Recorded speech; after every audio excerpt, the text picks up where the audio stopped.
Antes de chegar nos ossos, a Bíblia diz, cuidado com a inveja, porque a inveja corrói até os ossos.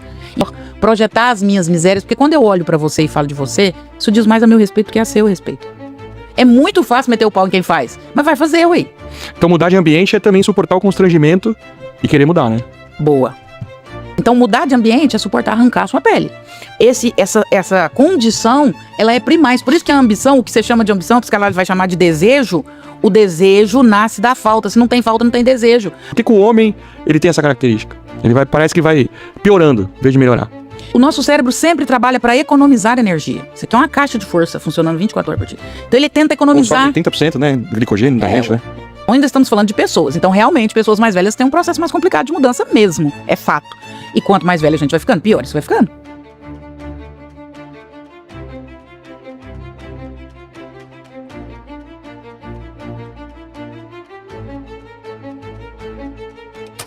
A Bíblia diz, cuidado com a inveja, porque a inveja corrói até os ossos. Inveja é o psicanalista bam do Brasil gravar um vídeo falando que eu não mereço o sucesso que eu tenho, porque eu sou rasa, porque eu tenho uma fala que comunica com o povo, isso não é psicanálise. Isso é inveja. Querer me ligar e falar, Andréia, que fantástico o trabalho que você desenvolveu, me ensina a fazer igualzinho, porque eu quero ser igualzinho a você. Isso não é inveja. Isso é admiração. Isso é validar o seu esforço. O problema é que o mundo está cheio de gente que inveja, não admira. E quem inveja geralmente não constrói. Ele vive para invejar mesmo. Porque a psicanálise vai dizer que o olhar, o tempo que você gasta olhando para o outro, você perde olhando para você. Mas assim, a gente está abrindo alguns assuntos, né? E essa inveja vem da onde? Da onde que a pessoa desperta a inveja? Na infância? Da onde que vem isso? A inveja é um sentimento de ser muito mal resolvido, ele é muito mais ancorado na projeção. Em vez de eu cuidar da minha própria vida, da minha própria história e admitir que eu tenho falhas e limitações como todo mundo e que o máximo que eu consigo é cuidar de mim, eu começo a fazer isso só que no movimento externo. Eu começo a olhar para quem está ao meu redor, projetar as minhas misérias, porque quando eu olho para você e falo de você, isso diz mais a meu respeito do que a seu respeito. Isso diz sobre você, não diz sobre mim. Então, quando eu estou falando, o Freud vai dizer, quando Pedro fala de João, eu conheço mais de Pedro do que de João. A inveja, ela diz mais do invejoso do que de quem está sendo invejado. Hoje uma pessoa colocou na rede social e postou uma foto, outra pessoa pôs, não sei o que, isso é monjaro, emagreceu muito rápido, não sei o que. E aí hoje eu gravei um vídeo falando disso, né? O quanto... Eu vi. O quanto as pessoas se incomodam, mas isso diz muito mais sobre essa pessoa, que não tem coragem de cuidar da própria... Isso não diz se eu uso ou se eu não uso, não é sobre isso. É sobre se essa pessoa tem coragem de assumir a própria vida, se essa pessoa tem coragem de entrar num processo de auto-amor, de autocuidado, de cuidar da própria saúde, do cuidar do corpo e bancar isso. Porque não é simples bancar, não. Como não é simples bancar uma imobiliária, como não é simples bancar um produto digital, como não é simples bancar uma presença digital. É muito fácil meter o pau em quem faz, mas vai fazer, ué. Então mudar de ambiente é também suportar o constrangimento e querer mudar, né? Boa. Mudar de ambiente é ser humilde e suportar o constrangimento. Porque inicialmente você vai ficar muito constrangido, mesmo. Mas esse constrangimento, ele é maravilhoso. É melhor ficar vermelho uma vez que viver amarelo, né? Porque ele te arranca a sua pele. Ele te arranca a sua pele. E aí ele te mostra pra onde que você precisa. Isso aqui no nosso ambiente a gente soube fazer bem. Fantástico, hein? Tá vendo como o assunto era muito mais profundo? Esse mudar de ambiente, eu comparo, eu fiz um estágio uma vez num hospital de queimados. Porque eu falo que mudar de ambiente arranca a pele mesmo. Eu vi isso com meu genro. Meu genro mudou de trabalho, ele foi trabalhar lá na nossa empresa. E lá na nossa empresa, uma molecada de 20, 30 anos, todo mundo formado em TI, voando, marketing, tráfego, sabe tudo. E o meu genro vinha de uma história totalmente diferente. Ele falou, sogra, todos os dias eu fico constrangido lá na empresa. Porque eu era de um mundo onde eu era o mais bonito, eu era o mais forte, eu era o mais inteligente. E eu fui para um lugar onde eu sou o pior. Eu que não sei nada, eu que sou menos posicionada, eu que sou... E eu vi os primeiros meses o quanto ele sofreu. Então, mudar de ambiente é suportar arrancar a sua pele. Quando eu fiz estágio no hospital de queimados, a pessoa que se queima, ela morre basicamente por uma única razão, infecção hospitalar. Como a pele inteira se queima e arranca, e a pele é a nossa proteção, ela pega alguma bactéria e ela vai morrer, por isto. Não é porque os órgãos queimam, cozinham, não é nada disso. O que cozinha é o maior órgão, é a pele. E por que ele morre? O queimado, todos os dias, porque a pele dele ela vai necrosando, até ela resolver parar de necrosar. Você coloca o queimado numa banheira de água e sal, de hidromassagem, chama debridação. Com jatos, você põe ele lá deitado, a área atingida, e essa banheira com água, sal e força do jato vai batendo, batendo, batendo e arrancando as peles velhas, as peles necróticas. A banheira fica vermelha de sangue. Arranca a pele todo dia. Eu nunca ouvi falar nisso. Debridação chama o processo. Debridação. É. Isso é mudar de ambiente, mas você não muda, você apodrece. Então você não tem escolha. Ou você apodrece na sua história, medíocre, tacanha, limitada, ou você suporta arrancar a pele. Qual que é a grandeza do Hospital de Queimados? É que vai arrancando a pele, vai arrancando a pele, vai arrancando a pele e vai nascendo uma pele nova. E aí essa pessoa se reconstrói, se reconstitui e tem a oportunidade de viver. Não tem a opção de conviver com aquela pele velha. Ou você arranca, ou você vai ficar naquela condição para sempre. E vai morrer ali naquilo. Eu vejo isso como uma analogia da nossa vida. Ou você suporta... Você acha que foi fácil para mim sair de onde eu saí? Meu pai foi menino de rua em Belo Horizonte. Com 15 anos, ele saiu de casa, brigou com o pai dele e foi morar na rua. Com 15 anos. Com 18, ele entrou no exército. Do exército, eles já passavam, não existia prova. Eles passavam e pegavam quem é do exército aqui, quer ser policial militar. Meu pai entrou para a polícia militar. Meu pai tinha o que seria hoje nem ensino médio, meu pai tinha ensino fundamental completo. Tanto que meu pai não teve cargo na polícia, ele entrou soldado, morreu soldado 30 anos depois. Minha mãe semi-analfabeta, sabe escrever o nome. Minha mãe sabe assinar o nome. Meus 5 irmãos, nós não fomos criados para estudar. Nós não fomos criados para desejar. De novo, desejo. Por isso que eu sou apaixonada em psicanálise, que eu acho que a psicanálise ela resolve assim, quase que a maioria dos problemas. A psicanálise vai dizer que o desejo só nasce da falta. A ambição só nasce se a pessoa perceber que falta. Mudar de ambiente é perceber que falta. Minha mãe e meu pai nunca nem falaram em estudo para nós. Eles queriam que a gente terminasse logo o ensino médio e fosse trabalhar para ajudar a pagar a conta de água, de luz, de telefone. Era para isso que você criava filho antigamente, para dividir a casa, as coisas de casa. Nenhum dos meus irmãos ambicionaram estudar. Com uns 7 anos, meu pai falou para minha mãe, meu pai é policial militar, 7 filhos para criar. Ele falou, Maria, o meu salário dá para comprar almoço e janta, não dá para comprar café da manhã, café da tarde, não. Vocês precisam ver o que vocês vão fazer. Minha mãe reuniu a gente e falou, meus filhos, a situação é essa. Ou vocês ajudam, nós pegou aquela meninaiada, chegava da escola, ia pra rua, catava sucata. Vendia sucata, comprava café da manhã, café da tarde. Mas era o dinheirinho de cada um. Minha mãe falava, é de vocês, vocês dividam como vocês quiserem. Então saía as 7 crianças. Mas aí, sem saber, ela já estava ensinando ofício, lidar com o dinheiro. Foi intuitivo, foi meio intuitivo ela, né? Absolutamente intuitivo. Absolutamente. Como dividia o valor de cada um, os meus irmãos catavam o dinheiro e dava para comprar café da manhã e café da tarde. Eu, com 7 anos, catava o dinheiro e comprava CD do Pavarotti. Eu era louca com Caruso, do Luciano Pavarotti. Sim. Minha mãe falava assim, essa menina é doida. Falava, meu pai, Sebastião, leva essa menina num psiquiatra, ela precisa tratar. Então, dentro de mim já existia uma insatisfação e uma vontade de sair daquele ambiente. Eu entendia que existia algo muito melhor e muito maior. Então, essa condição, ela é primais. Por isso que a ambição, o que você chama de ambição, a psicanálise vai chamar de desejo, o desejo nasce da falta. Se não tem falta, não tem desejo. Por que essa geração de hoje é tão apática?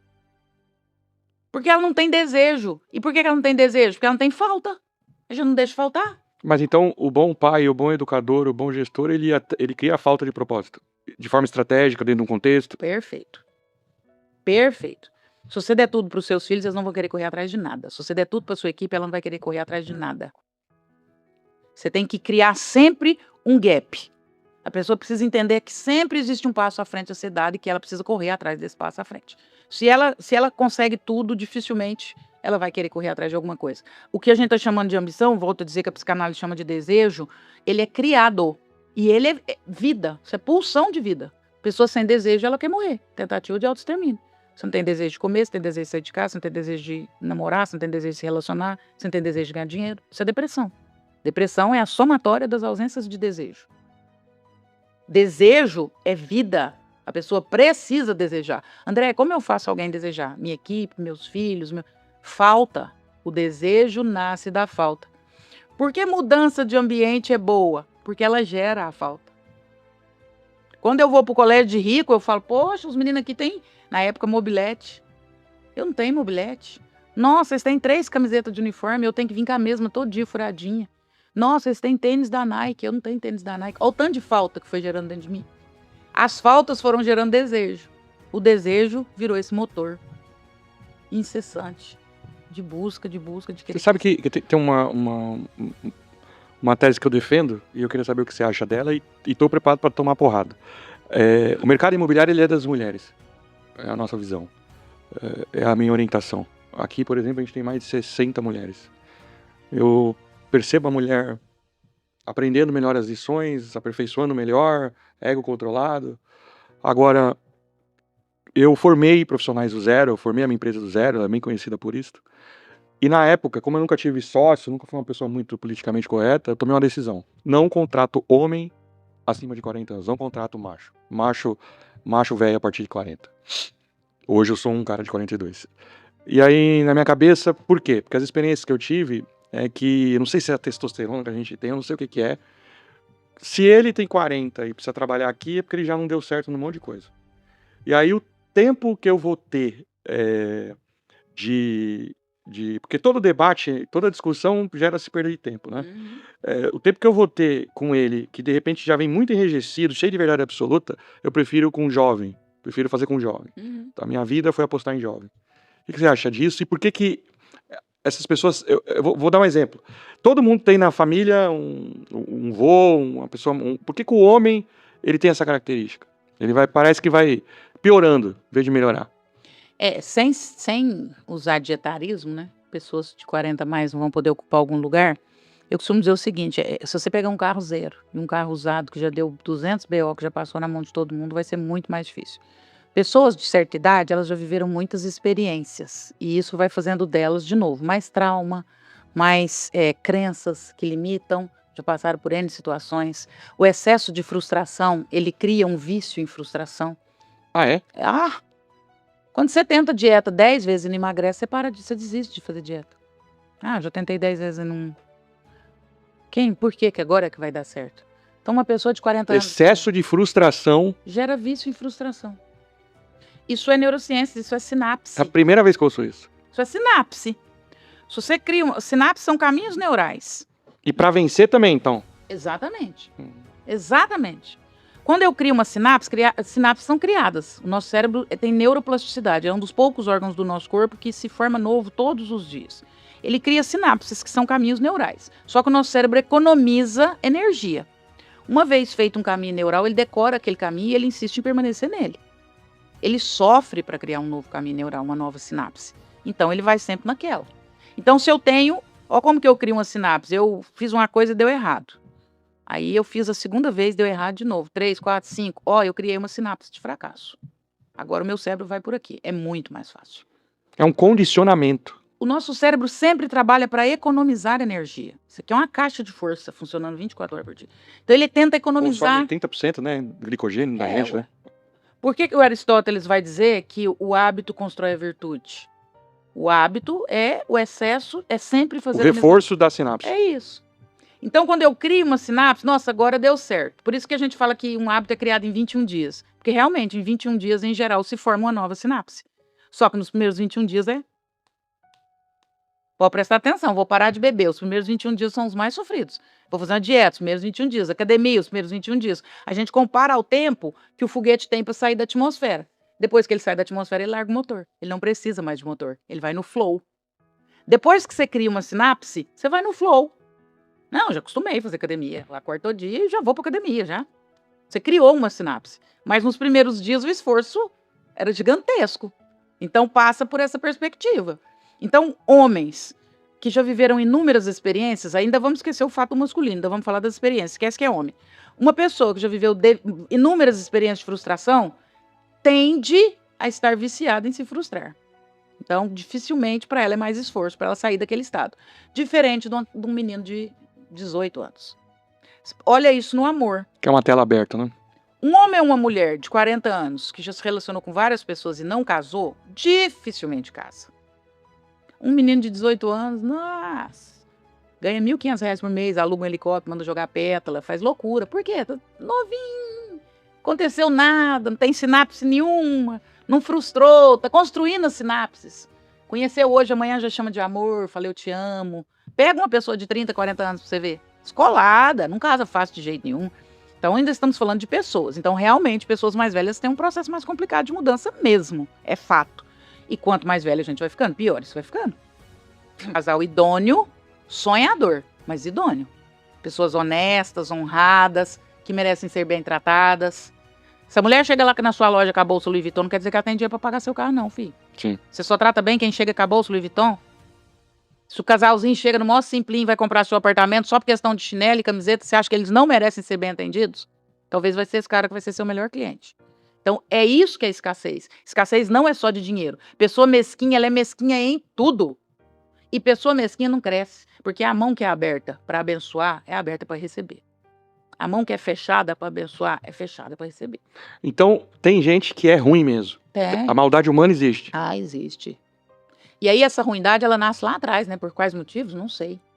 Cada um tem a sua história, né? Mas você acha que aquele lance de alma velha, coisa que... Ah, eu acho essas que... coisas... Para mim é ressignificação. Como eu disse, eu acho que a psicanálise, ela explica quase tudo. É ressignificação. Duas crianças passam a mesma experiência, fome. Uma desenvolve ambição, quer crescer na vida, não quer que nunca mais ninguém passe fome. A outra vira uma pessoa mesquinha, Ruim. segura tudo, que tem medo de passar fome. E tem que se gente rica que é define. assim, né? É sobre ressignificação. O que é trauma? Trauma não é o que aconteceu. É o que você fez com o que aconteceu. Ah, eu capotei o carro, eu adquiri um trauma. Não, não necessariamente. Depende. Tem gente que capota carro e continua a vida que segue. Oh, graças a Deus, Deus me salvou, que oportunidade, nasci de novo, a partir de agora eu vou comemorar meu aniversário nesse dia. Pronto, vida que segue. Tem gente que fala, ai, quase morri, não sei o quê. Nunca mais dirige.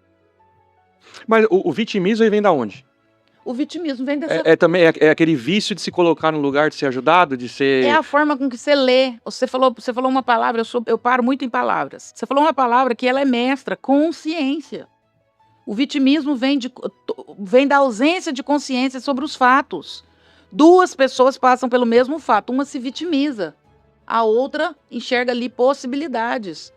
Uma acha que saiu lá da favela do não sei o quê e eu vou crescer, e eu vou fazer dessa história maravilhosa e eu ainda vou tirar outras pessoas dessa condição. A outra justifica toda a falta de caráter dela por ela ter saído de lá, por ela não ter tido oportunidades. A vida não me deu oportunidade. Mas tem outro cara que saiu do mesmo lugar que você, que a vida não deu oportunidade pra ele também, e hoje ele é CEO da empresa. Justifica pra mim então, hein? Justifica que eu mudo a minha teoria, eu mudo a minha crença. Só que assim, a maioria das pessoas passam por essa terra inconscientes, né? Por isso eu faço o que eu faço. Para despertar consciência. Isso aí, para mim, é propósito de vida. O meu trabalho é despertar consciência nas pessoas para que elas façam escolhas melhores. E isso eu ouço todo dia. Ah, eu ouvi um podcast da senhora, eu fiquei consciente, hoje sua mãe é melhor. Ah, eu ouvi isso, eu salvei meu casamento. Ah, eu estava numa UTI com câncer, eu retomei a vontade de viver. Consciência. Consciência. Se você pega uma pessoa que não acredita mais, um jovem, e você transforma ele num corretor consciente, e você mostra para ele que ele pode ser um menino bem-sucedido, que ele pode criar a família dele com isso, que você abriu, você destravou um chip, como diz o Pablo Marçal, na cabeça dele, que aquilo ali vai catalisar a vida dele numa potência. Talvez ninguém nunca falou para ele que ele podia. Foi você que falou para ele que ele podia. Isso é consciência. E aí você muda a vida das pessoas através da tomada de consciência. A Bíblia tem uma frase que norteia a minha vida. Que Deus, um momento, ele fala para o profeta, o meu povo padece por falta de conhecimento. Eu creio profundamente que se as pessoas soubessem, elas não errariam. Ninguém erra porque quer. A gente erra por desconhecer. A grande maioria das pessoas. A grande maioria das pessoas são boas. Elas desconhecem o como. Se elas soubessem o como, elas fariam. Nós estamos no melhor estado que a gente consegue. Se a gente pudesse estar em outro estado, a gente estaria.